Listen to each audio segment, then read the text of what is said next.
Welcome, Sojourners. You have found yourself a cozy place here at Sojourners Awake. I'm Jonathan, and this is our production of The Bookish and the Brave. And this is our production of The Fairy and the Free. In today's episode, I have combined both stories involving Vaughn, Hawkins, Sterling, and Asyndeton, along with Tryina, Samoon, and Bertie. That's right, the Sojourners are all in Baldtop Library. And then in these next two episodes, the Sojourners gather together, meeting each other at random times. It was quite fun to combine these two campaigns together and find out what will happen when the Sojourners meet one another. And how will Aramonte handle having her mother and her father in the same place? And so for now, our story continues.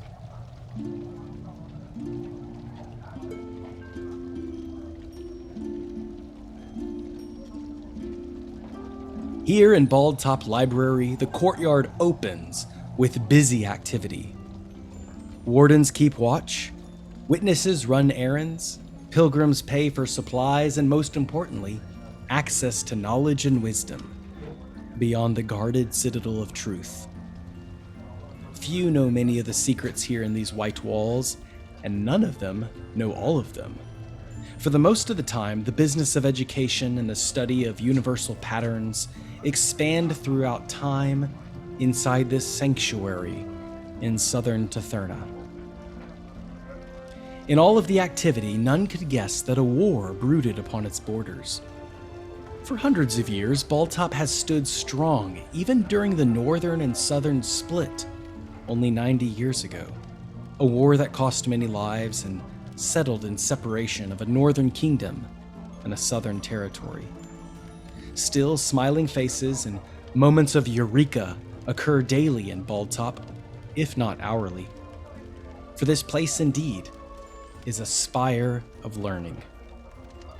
The Baldtop Brew, under new management, proudly announces its debut of Tear of the Cactus, a strong drink that sends weaklings crying out the door and proudly deems heroes of those that can stomach its powerful punch. And among those serving tonight is Bertie Cartwright, who has drummed up a little expedition to pass the time and make some money during her respite. She hurries around as a hinfolk woman wearing an apron, extinguishing thirst from the patrons and pocketing their coin. But over in the corner sits a company of elite servants, familiar faces here at Baldtop, the Bookends. So Sterling's taking a moment before introducing himself to talking to the group. He's scratching his chin where his beard used to be, sort of trying to twirl it and let it play, but it's not there anymore, and so it's weird. His stomach's a little uneasy. He would rather face down a dragon than talk to his friends the way that he's about to right now. He's called the meeting, and he's stroking his chin. He's just thinking. It's just a few short days ago they were sat in Baldtop Brew, ready to be leaving on another mission again, and this time with a new friend, and not just any friend. He was assigned to help us by Skoda Bookworm himself. Sterling thinks they're moving up in the world. They're really making it. They have associates now. And a lot had happened since then. There were shadows and knives in the dark and dragons, and we went for a swim. Now there's automatons and explosions and rumors of giant swans. And the strangest of all of this, Vaughn seems to be warming up to him. Weird times indeed. And it was with Vaughn in mind that he had thrown this get-together. He had told Vaughn that he was a genasi, and it was only a matter of time until he had to tell everyone. And so, with Vaughn staying characteristically stoically mum about this whole situation in the basement at Boshin, it was like trying to get water out of a dumb rock. Sterling needed to go down other avenues. Hawkins must have seen and heard about it too. Maybe he knows why Vaughn sent that young man. They did some time in the Abyss together shortly after that, and I knew it. There are other genasi and people like me in Boshin. There must be other connections nearby too. Mind you, that there are other things in Boshin. Even Baldtop's not 100% safe either. and it seems that safety is quickly becoming a hot commodity around here. So Sterling, steeling himself, thinking it's time to move forward, and he spoke to Sylvia. Sylvia seemed to think it was right, and one step closer on the journey. They say vulnerability is a sign of a good leader, and on occasion, even Vaughn has shown us that. I think Aramente is helping us there. Man, life has changed since the last time. It's flown since our first meeting. Who knew Hawkins had such good friends in high places? I knew he was connected, but whoa, everyone has so much going on, but they don't know what's going on with me. So it's time to tell them. And Sterling sits down and says, "Well, you probably wondered why I've called you here. Well, I'm just going to come out and say it. I've already told Vaughn, and sorry I didn't tell everybody. I kind of wanted to keep it to myself, but I decided not to. But I turns out that I have Genasi heritage, and yeah, so I'm part water Genasi. That's why I like to swim. If you didn't know already." That certainly seems to make sense. It kind of helps me connect the dots. Thanks, Hawkins. Yeah, it was a shock to me. And you remember when we met, I didn't even know anything about the gins and genasis, and well, Sylvia's been helping me, but I'd really love to talk to you. I'm on a bit of a mission, looking for my parents, actually. And so if you know of anybody, or seen or heard of anybody that has water powers that would be around this area, that would really help. I'll do some research for you and see if I can find about any connections, maybe some place where water genasi are known to live or something like that. I'll see what I can find for you. Did you happen to talk to Vaughn about what happened in the basement where he sent those people? Because remember we made them feel better. We remember we well, not that one, but the rest of them. He said he was going to let them go. Yeah, I don't think they ever walked out of that basement. I don't know that for sure. I can only guess, but Vaughn was in a pretty dark place even before we got into the abyss. You mean someone carried them out, right? Like, yeah. Maybe in pieces. Oh, no. Well, okay. Let's move on from that. This is a happy time. So the music begins to flicker into a somber song in the background. A couple of the pilgrims begin to leave for the night. The lights dim, indicating only 1 hour left here in this evening, calling for a last call. Vaughn, you see your associates, Hawkins and Sterling, sitting at the meeting in which you were called, but at this point you are arriving a little bit late. Asyndeton is poring over a couple pages, listening silently in the corner. Sorry I'm late. We had some eager trainees at the gym, and I couldn't let them go. They wanted to learn how to climb, and, well, I like to climb, so I got distracted. What did I miss? Well, Sterling was just telling us about his water genasi heritage. Yeah, that was interesting. We knew I knew there's something different about him, and, well, apparently noticing that in front of, well, yeah, it cost him his beard, but hopefully it grows back. it did take me a long time to build that one, but grow that one. But it comes back. Not like on top. It doesn't come back on top up here, but yeah, it was quite a good price to pay. It was quite, didn't think we were going to make it out of there for a minute. By the way, can anyone teach me chess? Well, you know that I know the game, but you also know that I'm not excellent at it. Maybe Asyndeton and Hawkins might be a little bit better at that. Either one of you play chess? I am quite terrible at this game. Unfortunately, I am too. I've studied all the moves of the Grand Masters, and as long as everything goes the way one of the classic games is going, I can do well, but not much for figuring out new strategies for winning. Well, Sterling, you are a bookend. I think if you just ask around, there will be somebody that will be willing to help you. At that point, a small hinfolk woman wearing an apron arrives to take any last drinks and possibly push the evening's tear of the cactus. Bertie walks up and she slams her hand down on the table. And she's like, "Hey guys, hi. I was wondering if you would like a last drink." I would like a first drink. Do you have water? I would like water. Me too. Me too. I do not have water. I mean, our water here is kind of brown, I'll be honest. But I do have a drink. It's called hot beer, which I think is the best drink here because I invented it. But also tonight's special is a cactus tear, which I think it's not for the faint of heart. It's for the strong heart. Well, Miss Bertie, I have a strong heart, but my stomach doesn't agree with things like that. So why don't you bring me a hot beer, and you can bring my friend Sterling there a cactus tear. Is there anybody else? A cactus tear, Sterling. That sounds like that joke you were telling me about. I wonder if they got it from a cacti, but I'm all about it if it's strong. I'll have one too, please. I think I'll take my chances with the water. Okay, so 3 cactus tears, 1 hot beer, and 4 waters. I got it. Okay, I'll be right back. Over in the corner of the bar, Rayletta, the new manager, calls you over, Bertie. Bertie, you got any more drinks? We gotta close up here pretty soon. I got some deep cleaning to do. I do have some drinks that I'm ordering, and then she hands the list over and she says, "I don't understand how, like, I accidentally came to work today. I forgot that I didn't work here anymore, and you just put me to work." Bertie, I'm sorry. You said you were wanting to work again. Didn't you say that?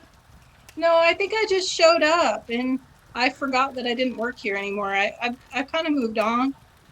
Bertie, I am so sorry. I made a terrible assumption. Wait, so you've been working for 8 hours without saying this? I know the tips have gotten really bad here since I left under this new management. She looks at you, a little somber. Bertie, I am the new management. And if there's something wrong with the tips, maybe it's because of your service. My service is excellent. Everybody says so. She grabs the list from you and says, "I'll get this order right out. But if you're not going to work here, take off the apron and get on home." I think I might go home. I really want to go try that new gym. I hear they have like a climbing thing, and I'm not great at climbing, and I've always wanted to improve my climbing skills, so I think I'm going to go do that. Well, you're in luck, because one of the best trainers is that man over there that you're about to bring drinks to. Oh, okay.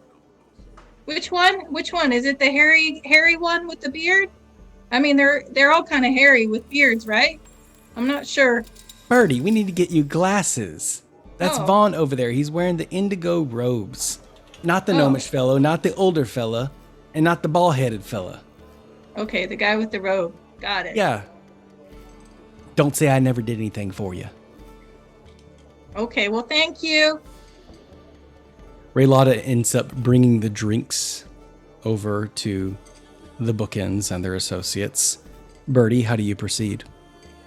I'm going to go over to, I guess, Vaughn, the climber. Excuse me, sir. Yes, Miss Bertie, right? Your name is Vaughn? Yes, it is. I think I've heard your name before. Is that so? Where would you have heard my name? Well, I've met your daughter. You've what? I think I met your daughter. Her name is Aramonte. She kind of looks like a walking flower. How did you meet Aramonte? I saw her in the courtyard. Was that yesterday? Yes. I knew I shouldn't have let her leave the gym. And I would ask at this moment, during this interchange, Sterling, Hawkins, Asyndeton, in that order, how are you appearing at this moment? Hawkins is. Did you say Hawkins first or Sterling first? Just go. Sorry. Just go. It's okay. Hawkins is pretending not to pay attention, but he is listening to every word that comes out of Bertie's mouth. Sterling is leaning forward, mouth agape, just staring backwards and forwards between this interchange, just like waiting. He knew something was going to happen, and that, like, because even last episode, he was like, "You're just walking out here in the courtyard? Like, what's going on?" Like, Asyndeton is leaning back and observing, soaking it in, not really reacting much, but definitely listening, like Hawkins. Bertie. She's a girl, and I don't know how old she is. I feel like she's grown up really fast. Just from what I understand, but anyway, she was walking in the courtyard and she looks like a flower, and I met her yesterday. Well, that's very interesting. Well, and look, it seems like you brought us an extra cactus tier that nobody here wanted. Why don't you have a seat and you can enjoy it, and we can talk more about you meeting Aramonte. Oh, You can tell that Vaughn's a little agitated, and yeah, he's pretty fired up. I can tell you seem to be upset by your facial expression. You don't look happy. I came over here specifically to ask you about how to climb. I hear you do climbing lessons at the gym. Well, yes, that's true. And I would be happy to talk with you about climbing, but when you bring up my daughter, this takes precedence over any other conversation we would have. I guess you could say, an overprotective father, and I need to know exactly what happened when you met Aramonte. Well, she's very nice, but she has a thieving problem, and she had a bunch of things. And at this point, everyone who is drinking the tear of the cactus, please make a Constitution saving throw. 21. 21, success. 6 for Hawkins. Fail. Just water for me. Asyndeton. Unbeknownst to Bertie, there is actual faucets of clean running water here at the Bald Top Brew. What she has served you is the remaining leftover sewage. Whether you interpret this or not, I would need you to make a Constitution saving throw as well. Do I detect that it's sewage as I'm raising it up before I actually sip? It's not incredibly pungent, it's very diluted, but it is exactly as she said, brown water. Here comes the Constitution check. 14 total. That is a success. I still spit it out. I go to 21. That's right, success. And Bertie. 16. Okay, Hawkins, you are inebriated terribly. I'll let the emotions and the demonstration be upon your part. Bertie, if you would continue. I mean, I don't have anything else other than to say that your parenting skills are subpar, in my opinion. If your daughter's out traipsing through the courtyard and stealing things, that's all I have to say. I think you've said quite a bit, Bertie. Thank you for your input, and enjoy You're your welcome. cactus tier. You're welcome. Hawkins, you are headed home late that night. To where do your gnomish feet wander, given the surprising quick effects of the tear of the cactus? Hawkins starts off walking back toward his apartments, and basically almost falls asleep on his feet. And so subconsciously he has turned himself toward the Helping Hands workshop. Perhaps the whiskers will still be there. Leilana is sitting outside, locking up the shop and going towards her back cottage. She peers into the darkness, the low light lamps of the courtyard. Hawkins, is that you? Yeah. What you doing out late night? I was just headed back to my apartment. Oh, don't let me stop you. Hey, have you had the cactus tears from Tear the cactus? Yeah. That's a quick acting punch to get a bunch of students drunk. Uh, Well, you had some tonight? Works on me too. Oh. Yeah. You need some protein. Or sleep it Okay. off. Hey. She puts a hand on your shoulder. You sure you're not going through anything? Some kind of heartbreak? You want to talk to old Leilana about it? No. No. Oh, I got some I engine don't know degreaser that I'm that'll... in a good... Yeah, I got some engine degreaser that'll loosen your lips. You got something you need to say, Hawkins. I know you got to keep face around that Vaughn, Phil, and Sterling and all them, but you're in good company with me and Whiskers.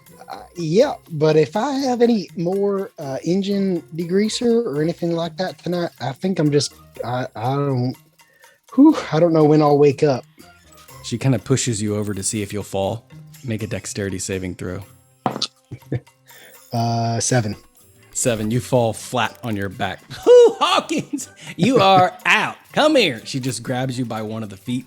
I'm throwing you in the apartment for the night. You ain't no way you're walking home to your apartment in this condition. Okay. Oh, man. Hawkins, you immediately crash upon the couch of Old Man Whiskers and his niece, Leilana. Vaughn, the next day, you are, well, dare I presume you are going to work, but I will let you decide what you do the next morning. So Vaughn that evening, as soon as he encouraged Bertie to enjoy her tear of the cactus, put a coin on the table to pay for the drinks and got up and rushed home to check on Aramonte. Her being home and safe, he had a conversation with her about who she met the day before and about how it might not be safe for her to leave the gym when we're having gym time. And then we went to bed. So next morning we woke up and decided to go through our typical daily routine, which is start off with some breakfast, head over to the gym. And after our morning session, we head out into the courtyard and play our typical game of blending in with the foliage and hide and seek. But this time, Vaughn kind of did it with one eye open. He wasn't going to completely trust the game today, knowing that she interacted with some halfling creature, hinfolk, and wondering what else could possibly be going on. So he's going to be keeping a closer eye on her today as they play. Vaughn, later that night, or that night you spoke to Aramonte, you noticed there was a book that was resting near her bedside. It had a small quill as a bookmark, a green feather, and the book was entitled The History of Dragons. Aramonte, where did you get that book? Oh, I borrowed it from the library. Really? Who did you borrow it from? A pilgrim named Mr. Salumo. You spoke with Mr. Salumo about Oh, no. borrowing the book? I don't speak to strangers. Realizes she's caught in this trap now, having not spoken to him, therefore there's no way she could have ever borrowed it from him. Well, Aramonte, as we talked earlier about you meeting some folks that you didn't know, that small hinfolk, she told me that maybe you took that book without asking. And this is a bad idea. This could get you in trouble, and this could get me in trouble. Aunt Bertie's not a stranger. I know she tried to kidnap me, but it didn't work. Aunt Bertie? How is she your Aunt Bertie? I know about Uncle Sterling and Uncle Hawkins and your friend Asyndeton, but how is there an Aunt Bertie? She changes the subject. Oh, Asyndeton is a very good friend. He has a lot of light. Yes, I know that you were friends with him, and he ended up being a good man. So I'm glad that you made friends with him. Still not sure about Aunt Bertie, but maybe we should get some sleep and we can talk about it tomorrow. Okay. And she rushes off to bed. You're going to need to return that book, my sweet. Yes, I will. First thing in the morning. Okay. She sleeps immediately, but you can see that her little lamplight eyes are still flickering upon the backside of the wall. It flickers for about an hour before she actually falls asleep. Vaughn's probably watching her that entire time, just thinking about what he learned and wondering what the heck is going on, and really concerned that somebody is going to try to steal Aramonte from him. The next day, Samoon, you are sitting in the courtyard.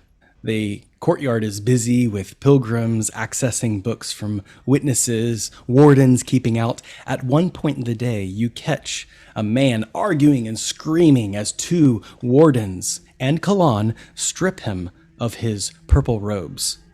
"Impostors are not welcome here," scolds Kalan, and you see that this pilgrim impersonating a witness wearing these purple robes attempted to break past the emerald door. He is subsequently thrown out onto the corkscrew highway, and due to the increased surveillance and security, the doors are now closed. The witnesses and the wardens pat themselves on the back, and Kalan sternly goes off about his business. He does give you a quick glance and a nod, acknowledging your presence. How do you appear? Samoon's going to simply wave really excitedly. "Oh, hello, Mr. Kalan. It's good to see you again." And then he's just come out of the Bald Top Brew, and he's got a drink in his hand, and he's like observing all of the students kind of lingering around. And he's just in his natural garb, general orange colors. He's got kind of a tunic-like hat on with like a shawl over his chest, and he's got like kind of like a flowing undergarment and then baggy pants. And he's got his pack strapped on his side and his staff that he's walking around. Yeah, and he's just kind of looking for a spot where he is going to just sit and do as he has observed students doing. He's got a book that he's been more or less kind of reading for the past several days that he had received from the library. And he's going to go and just find a little area and just sit down on the floor, put his drink on the ground, and he's going to attempt to pull his book out. Unbeknownst to him, when he does so, he's going to shuffle through his pack to go for the book, and he's going to grab his rope. And when he does, he pulls his rope out, and the air around him kind of swirls around his body and then into the rope. And then the rope just is going to levitate straight into the sky. And then it's just going to hang just straight up and down in the sky.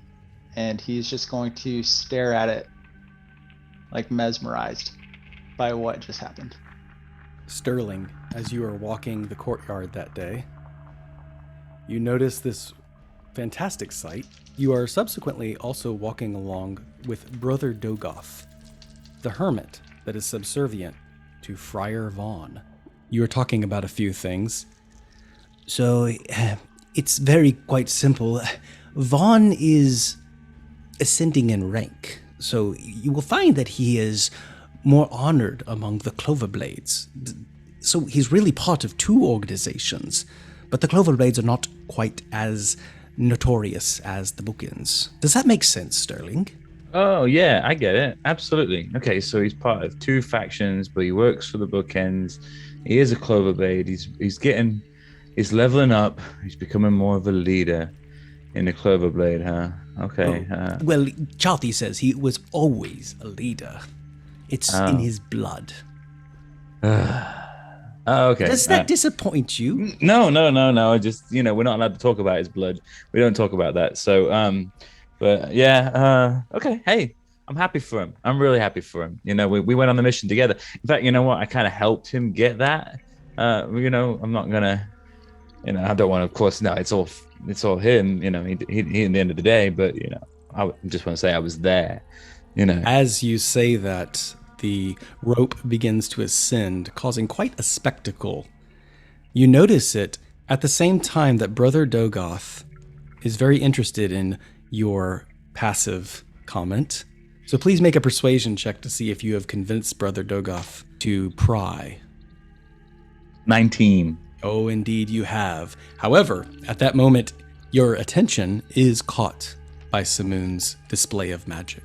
What was that? Oh, that's just one of... Samoon! That's Samoon. He was he was the ranger who escorted me here Oh. to Baldtop. I was gonna say it's the daytime, mate. There's no moon. It's the sun. The Samoon comes later. It's like It would make sense. Samoon, hello, Brother Dogoth then approaches you. You recognize him as the monk from Greenfield that you escorted. Oh, hello, Brother Dogoth. How have you been? I am doing quite well. Might I introduce you? This is Sterling, one of the bookends here at Baldtop Library. This is Samoon, quite the traveling companion. well met. How are you doing? Hello there, Sterling. How are you? Good. It's funny because like I'm named after a star, so Starling, Sterling, and you're named after the moon, right? Right? Not that I'm aware, Oh, but well, you see, I am from the desert, and there is a particular type of wind that blows in the desert that really makes a big storm, and so it's called a Samoon. And well, I like the wind, so that's just my name. that's cool. I like that. I like the water myself, but winds, yeah, it helps the boats on the water. It's useful. How does it help you in the desert? Well, I mean, it keeps me refreshed because it is very warm in the desert. Although I must say that I really do like the warmth of the desert. Yeah, you see, A lot more than Baldtop, but I have become used to Baldtop since my being here. Oh yeah, trust me, mate. Like you see this on my skin, and he points to the water that kind of gathers there, and he flicks it off. This is always cold. Where I'm from, I'm always warm, and I agree with you. It just doesn't feel right. It's really weird. You hear a scream at that moment. A lady yelling, "Ah, my dog!" You turn around, Samoon, and a dog has been caught in this rope and is ascending, getting sucked into the hole, the extra-dimensional space. Oh, She is screaming and panicking. How do you respond? What? My rope! What? Where did this dog come from? Where? I'm sorry, Sterling.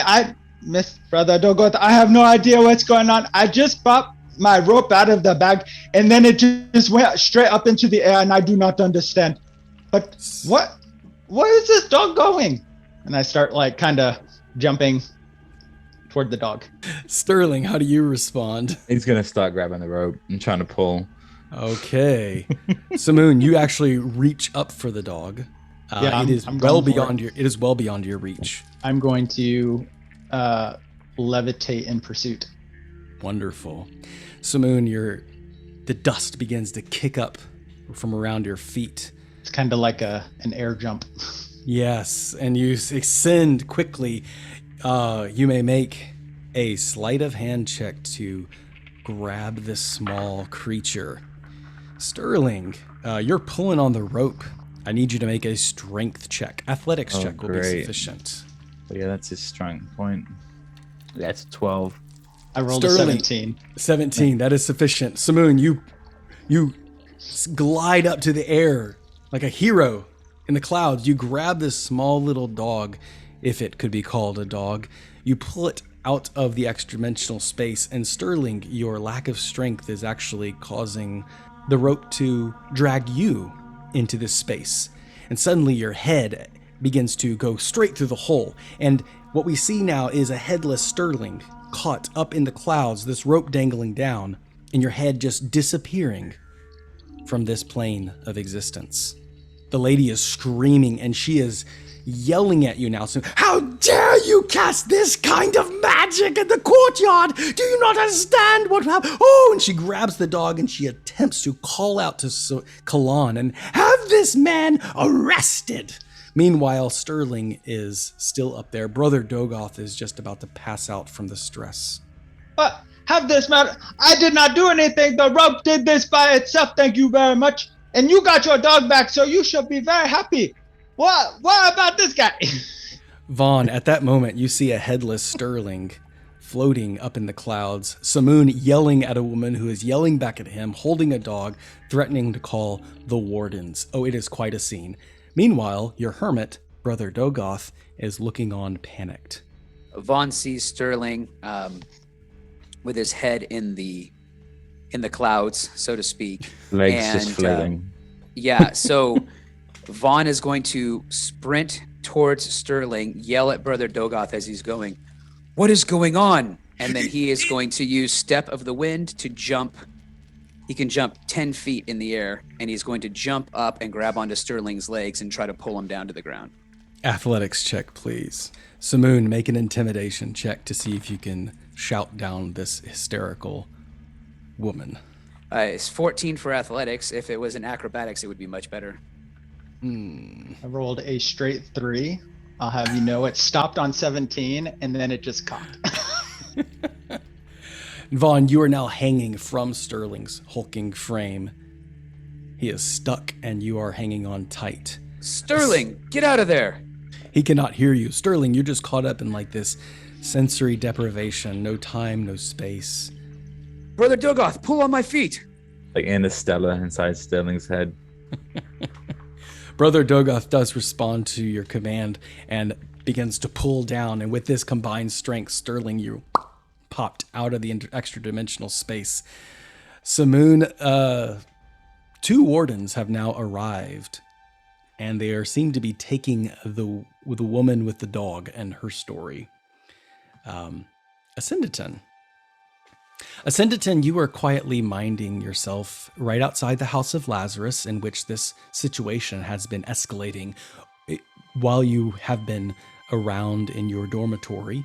A few moments before all this happens, how did we find you?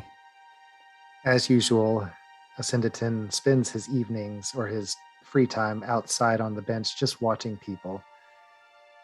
And he's been sucking on some peppermint to get the gray water taste out of his mouth. Even sometime since he sipped that foul brew, it has lingered. But when he sees things happening, the first thing I want to know is, does he recognize the lady with the dog at all? Make a history check. 16 total. You do recognize her. She is a brand new pilgrim. She came about the same time as Salumo. The information you have gathered from her is she is a collector of fine jewelry and is looking for lost family heirlooms here at the Baldtop Library, or at least where the information can be found. She has put out a couple words to hire mercenaries to go seek out that treasure.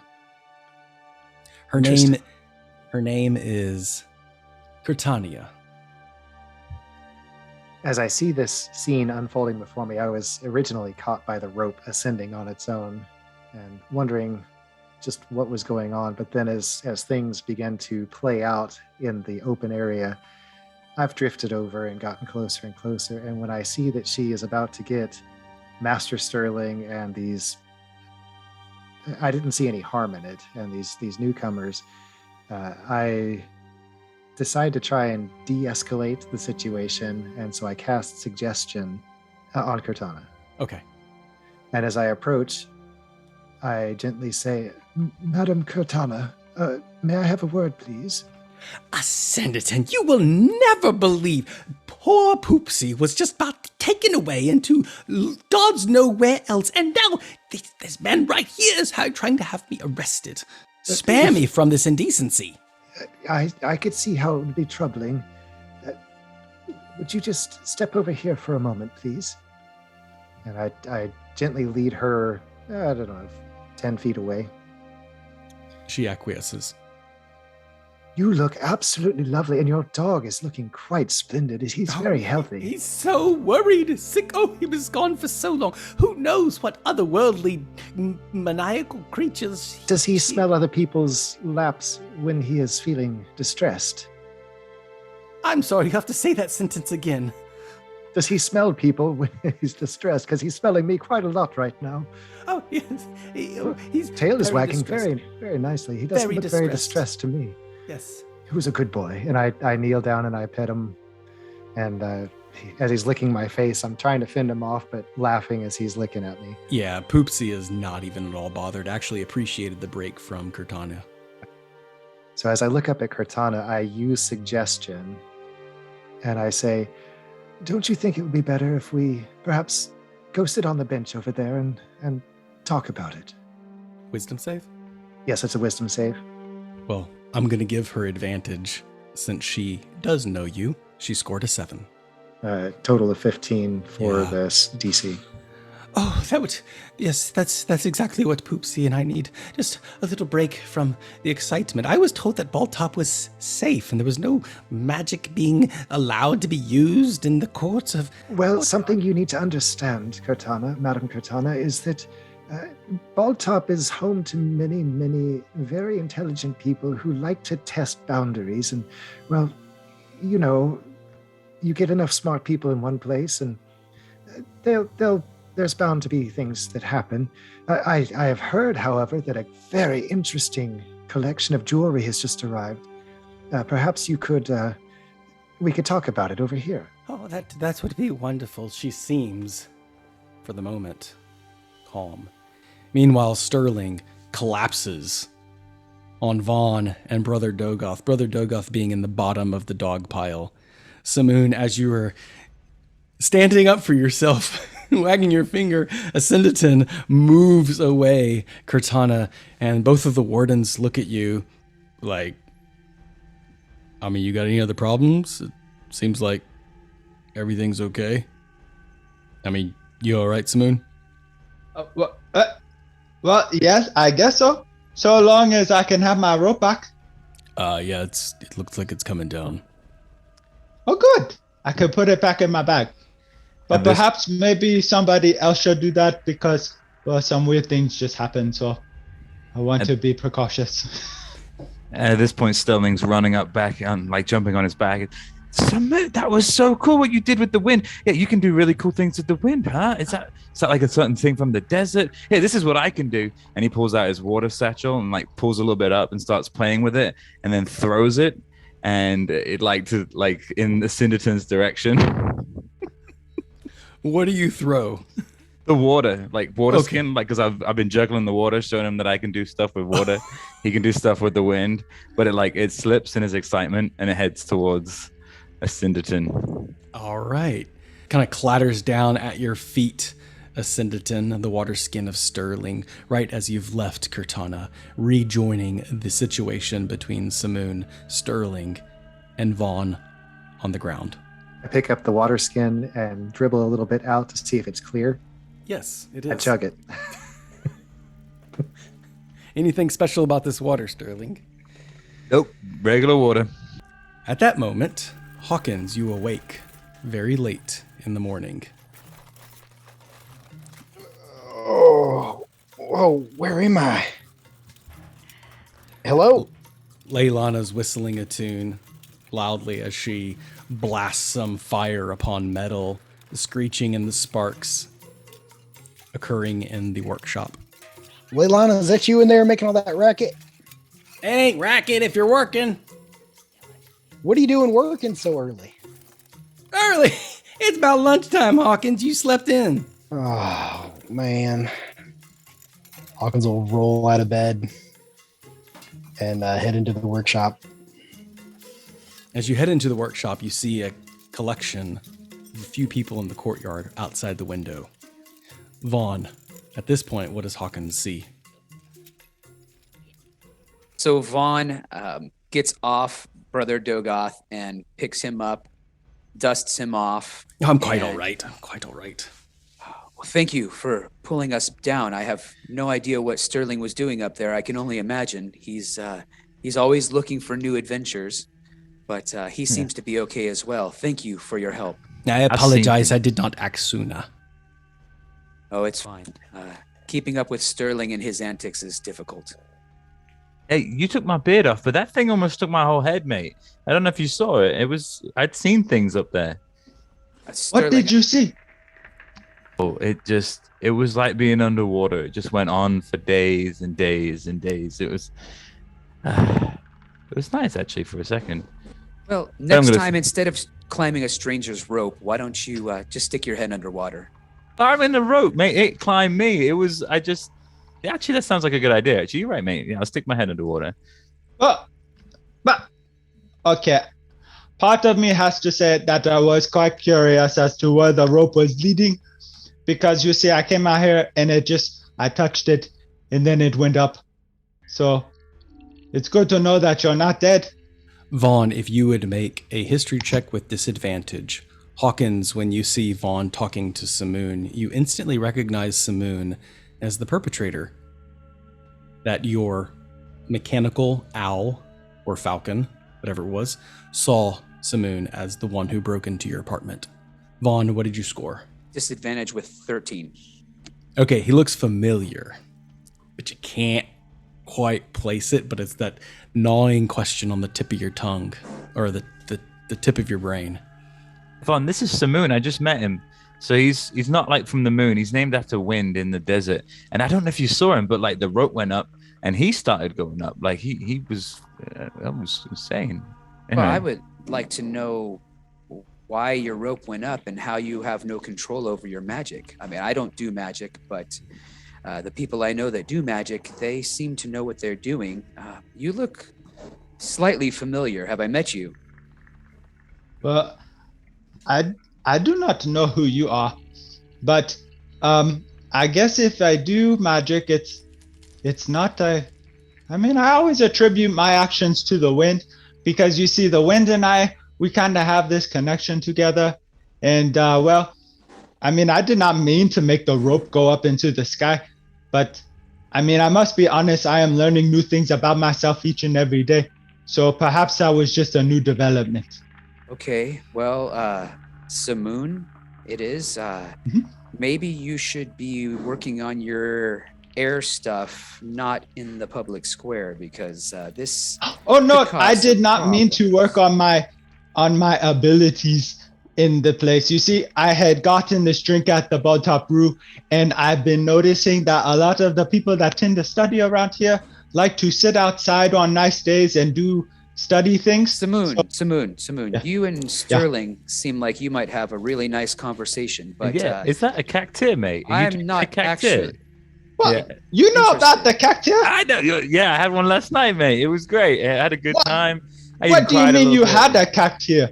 Oh, it's the new favorite drink over at the Bold Top Brew. Have you There's not a new- heard? No, I have not heard of this new drink. Yeah.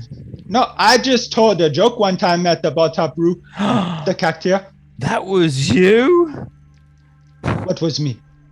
The joke, mate. That's Oh, yes. legendary.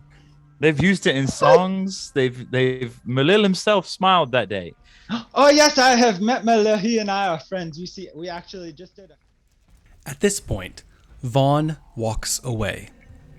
a quest for him, and yeah, you know something cool about Malil?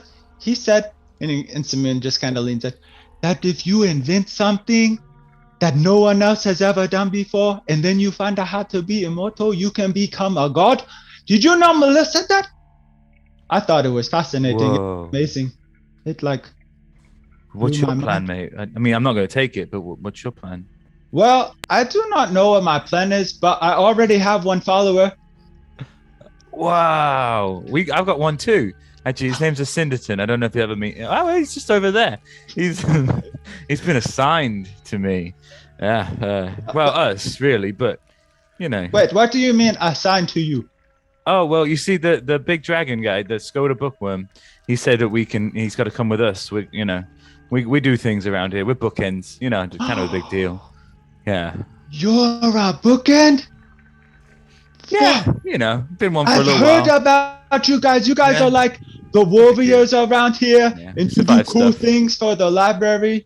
Yeah, you know. Yeah, we're Hey, pretty you know- cool. You know, the more I look at, are you a bookend too? Pointing to Vaughn.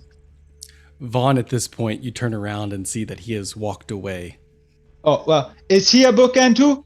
He is. He does that from time to time. It's okay, mate. You know, you just stick around long enough, you kind of grow on him, kind of like a parasite stuck in his life. But it's okay because he's got plenty of it. It's all right. He's bigger than anything, than he looks. Well, you know, I think I may have seen you guys before. You guys, so Malil had given us this quest, and then when we were leaving the Balltop area, we noticed that there were 3 bookends on the trail going the opposite direction from us. And I thought you guys look so cool. So it's finally cool to meet you. Yeah, we went on a mission. That was the one that we just got back from, just after Vaughn got his daughter. No, don't worry about that. What? No, That is no. so nice. Why should he be afraid to have a kid? Oh, it's a little weird, mate. And, we're not really supposed to talk about it. I mean, I just made a rope go into the air. We can have a weird moment, Okay, right? okay. Yeah. Well, you seem cool. Yeah. So it's a little flower. It's just this little flower. It's so cute. But anyway. But yeah, you didn't hear it from me. All right. All right. Anyway. Wait a minute. Did he kiss someone? At that moment, you guys, this is amazing. We're railroading the DM. Exactly. That's exactly what's happening. You railroaded the DM. Oh, man. Later that day, in the courtyard, Bertie joins Tryina. Moments before she joins you, Tryina, how does she find you? So Tryina has been waiting all day for her turn to sit under the Tree of Inspiration. And she may or may not have helped things along with some invisible mage hand to make the previous person think they were being stung by bees so that she could have her turn sooner. So she has finally gotten what she's been waiting for all day, a chance to sit under the Tree of Inspiration and hopefully be inspired with this great weight on her shoulder. She's feeling a little put out because I imagine she's been in the courtyard all day and has watched Vaughn with Aramonte and doesn't know how she feels about that. So she has just settled under the tree and she's doing her best to woo-saw, just cross her legs and just and try to become one with the nature.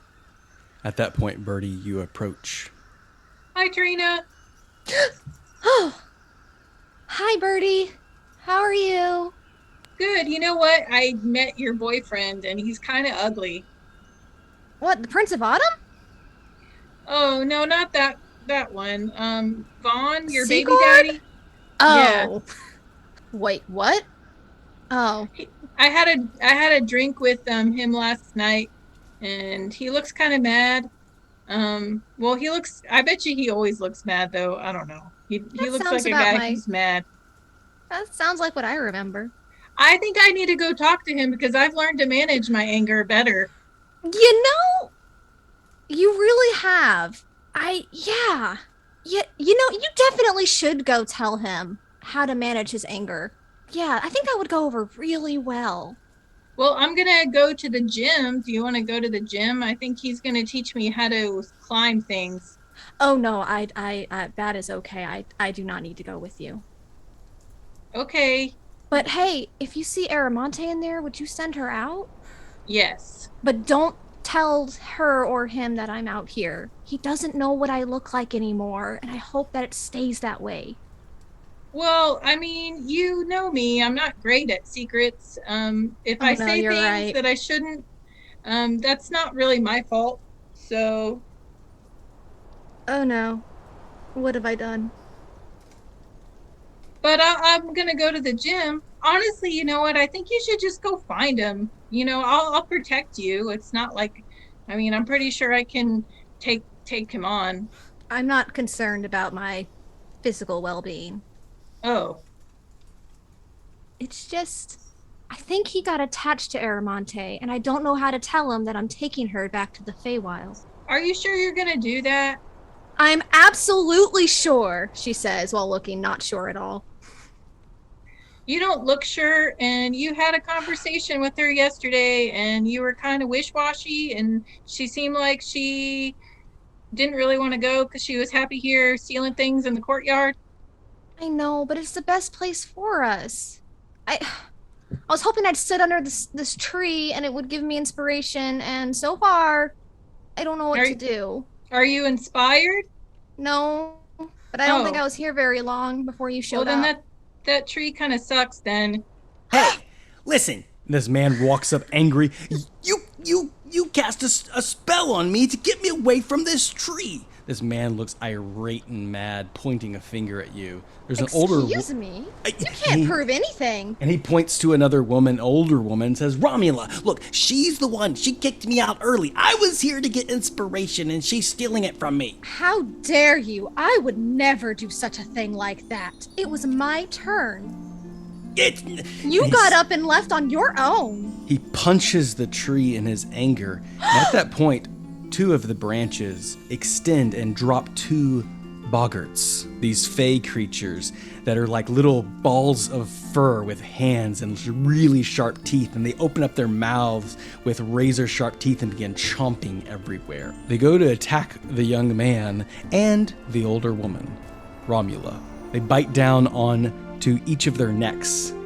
They begin screaming. Bertie and Tryina, you're witnessing this. 2 boggarts for these 2 pilgrims. They're screaming, and the boggarts begin to tear out pieces of Romula and the angry man's hair. Tryina, you are the first to respond. How do you do so? I'm just going to start screaming for help. Okay. Oh my gosh, I thought this was supposed to be a safe place, and people sit under this tree, and there's monsters in it. Help, they're being attacked. This is why this must have been what biting you earlier. And I'm going to get out of there. Oh! Well, you said it's just their hair. It's not a vicious thing, right? Sure. It's like a tribble? I'm So thinking tribble. You're escaping. I'm backing away so that other people can come in to take control of the scene, like the wardens. Okay. And not be involved myself. Sure. Make a performance check to see how quickly you can get the wardens to help out these 2 pilgrims. 8 + 6. Sufficient. It's a little distance, but you can see 2 wardens. They just look at each other. Oh, what is going on today? And they rush towards the tree. Every story comes to an ending, so for now we must conclude. Thank you for listening, Sojourners. Your attention will not go unrewarded, and we look forward to continuing this adventure. If you enjoyed this background music and ambiance, then you should visit Tabletop Audio. You can find them at www.tabletopaudio.com. For articles on playing your very own Dungeons & Dragons games, please visit www.sojournersawake.com. You can also find us being inspirational on Facebook, Instagram, and you can subscribe to my newsletter on Substack.